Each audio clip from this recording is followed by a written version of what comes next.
Welcome to The Explainer. Today, we're diving into a philosophy that's getting a massive digital makeover, Kaizen, the art of continuous improvement. But forget what you know about old-school factory floors. We're talking about Digital Kaizen, and it's completely changing how today's companies get better, one data-driven step at a time. So the word Kaizen, it literally means change for the better. And traditionally, this meant a manager would actually go to the gemba, the place where the work really happens, the shop floor, the call center, wherever, to find tiny ways to make things better. It was a philosophy built completely on what you could see with your own two eyes. And that right there is the big question for today. The most important work doesn't happen on a physical assembly line anymore. It's buried deep inside our software, our servers, our global supply chains.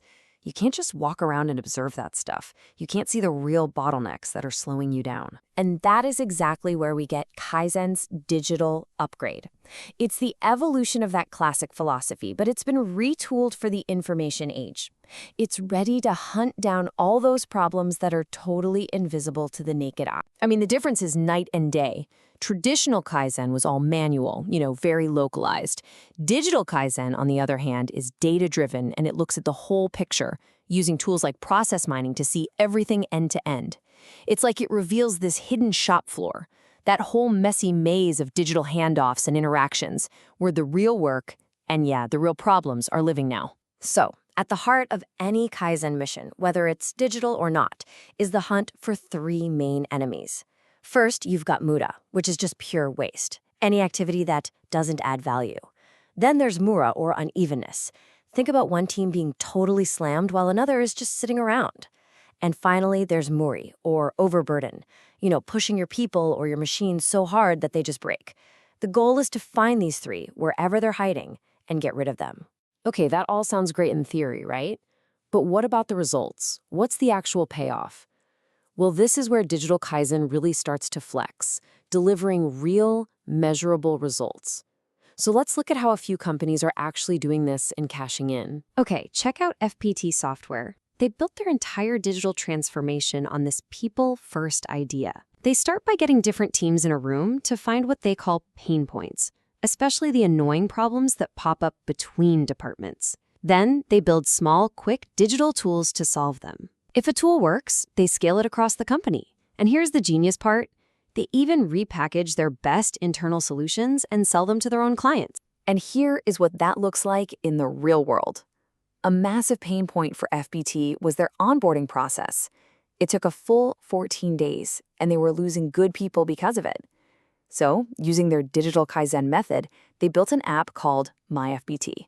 The result? They slashed onboarding time down to just 5 days. That's a huge reduction that saves a ton of time, money, and frustration. Now, let's jump from HR over to the factory. Fujitsu teamed up with the process mining software SAP Signavio to build what they call a sustainable manufacturing loop.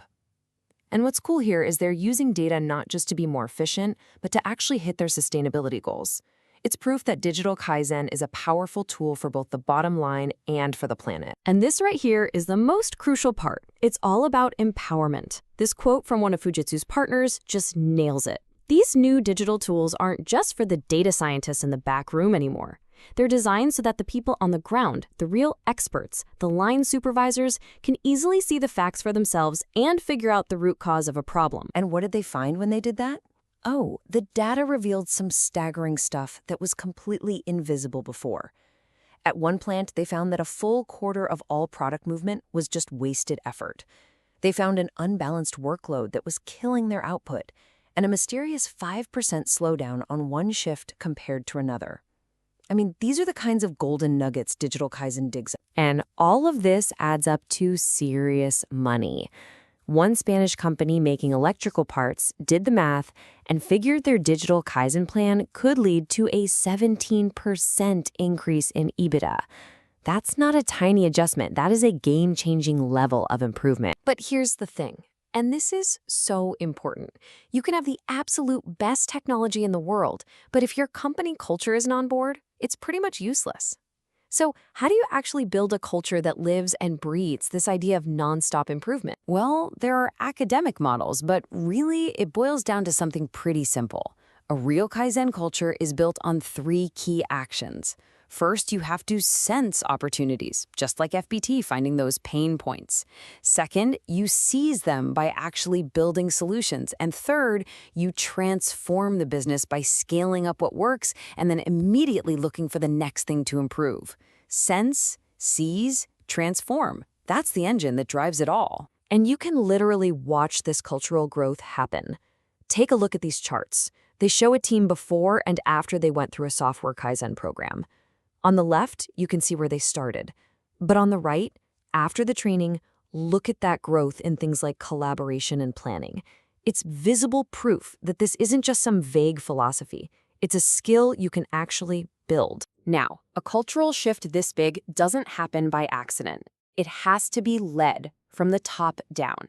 So what should managers and leaders actually be doing to make digital Kaizen a reality in their own organizations?